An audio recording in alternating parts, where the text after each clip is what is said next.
Have you ever landed a new role, maybe gotten a big promotion, or even just, passed a tough exam with flying colors, but secretly there's this little voice in your head whispering, I just got lucky, or maybe they're going to find out I'm not really good enough. Oh, absolutely. That feeling. Yeah, that persistent, really unsettling feeling that you're somehow a fraud, even when all the evidence points the other way.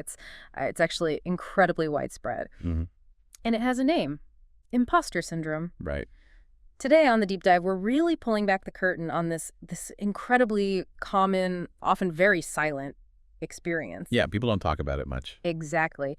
So we've gathered quite a stack of fascinating sources, from some groundbreaking research to insights from leading experts to truly understand what imposter syndrome is, how it shows up, why it sticks around, and maybe most importantly, how we can navigate it. Yeah, the how to deal with it part is key. Right. Our mission today is basically to arm you with clear insights and some really actionable strategies, to quiet that inner critic and truly own your success. And, you might be genuinely shocked by how common it is. This isn't just some niche thing. No kidding. Seriously. One study revealed that a staggering 84% of executives admit to having these doubts. 84%. Wow. Yeah. And some experts, folks who've worked with high achievers for decades, they even suggest it's probably closer to 100% of successful people. Wow. Including, dare I say, sometimes even the two of us. Huh. Possibly. What's really kind of counterintuitive is that imposter syndrome often seems to grow with success rather than fade away. Really? That seems backward. It does, doesn't it? Yeah. But it's, I think, a testament to how insidious this feeling can be. It affects nearly everyone, regardless of how impressive their achievements look on paper. Okay, so let's really get to the heart of this then. What exactly is imposter syndrome? Define it for us. Okay, so at its core, it's defined as this internal conviction, right, shared by many successful people, that they're fundamentally not capable of doing the job they're actually in. So they feel like a fraud. Exactly. They feel like a fraud, constantly fearing they'll be found out and exposed as an imposter. The key thing is, it's not about their actual competence. Right. It's about this deep internal belief in their own inadequacy, despite all the external validation they get.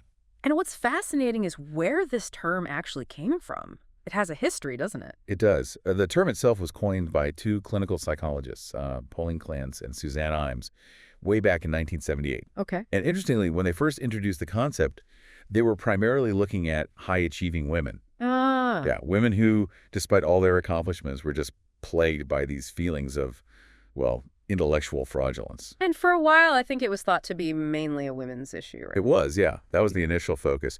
But then later research, especially studies coming out like 1993 and onwards, started showing that, hey, men are actually equally susceptible. Okay, so it affects everyone. Pretty much. Yeah.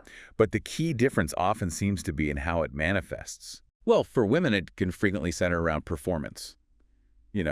Did I do that task well enough? That kind of thing. Right. Whereas for men, it might lean more into the broader concept of success itself. Like, do I actually deserve this position, this accolade? That's a really interesting distinction. It is. And it's also really vital to separate imposter syndrome from something like low self-esteem. They're definitely not the same thing. Yeah. Even though they can, overlap sometimes. So how are they different? Well, imposter syndrome, which some estimates say affects around 82% of people. 82. That's huge. It's massive. Yeah. It's that feeling that you don't deserve the success you've already achieved. Like you earned it on paper, but inside you dismiss it. Okay, so you've got the proof, but you don't believe it. Exactly. Now, low self-esteem, that affects maybe around 85% of people, so similar numbers. Wow. But it's more of a general negative self-perception. It often stops you from even starting toward your goals in the first place because you don't think you're capable. Ah, I see. So imposter syndrome kicks in after the achievement, often. Often, yes. It usually applies to specific areas of success, whereas low self-esteem tends to be more pervasive across different parts of life. When you look at those numbers, 82% for imposter syndrome, 85% for low self-esteem, what does that tell us about maybe the human condition, especially in these high-achieving environments we often find ourselves in? It speaks volumes, doesn't it? Yeah. I think it really highlights how deeply ingrained self-criticism can become, especially in cultures that really emphasize individual achievement and, let's face it, constant comparison. Yeah, the comparison trap. Exactly. Yeah. It's just that success, maybe paradoxically, can actually amplify self-doubt. Why is that? because maybe the stakes feel higher. The Mm-hmm. fear of falling from grace, becomes more acute, and we're just constantly bombarded with these filtered realities online, which makes it even harder to gauge our own progress realistically. That makes perfect sense. And one of the most compelling things researchers have identified with imposter syndrome is something they call the imposter cycle. Can you walk us through how that works? Yeah, the imposter cycle is a really insightful pattern. It goes something like this.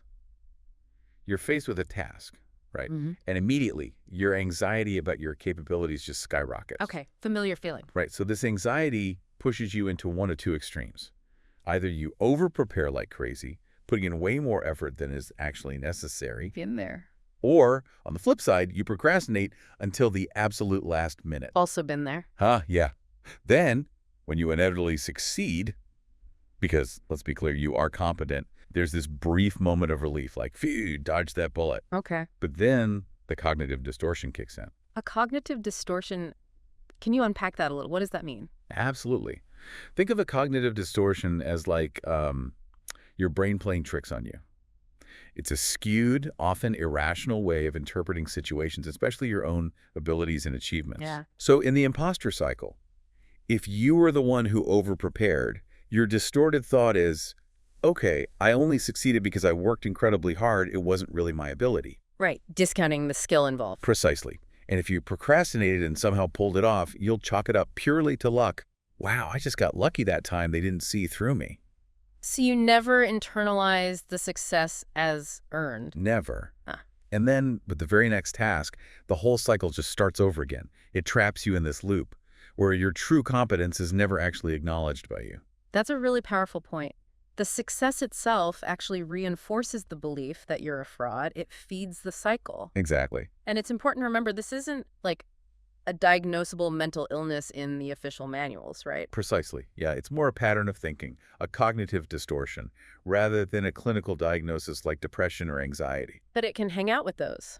Or absolutely. It can certainly occur alongside and definitely worsen conditions like anxiety and depression.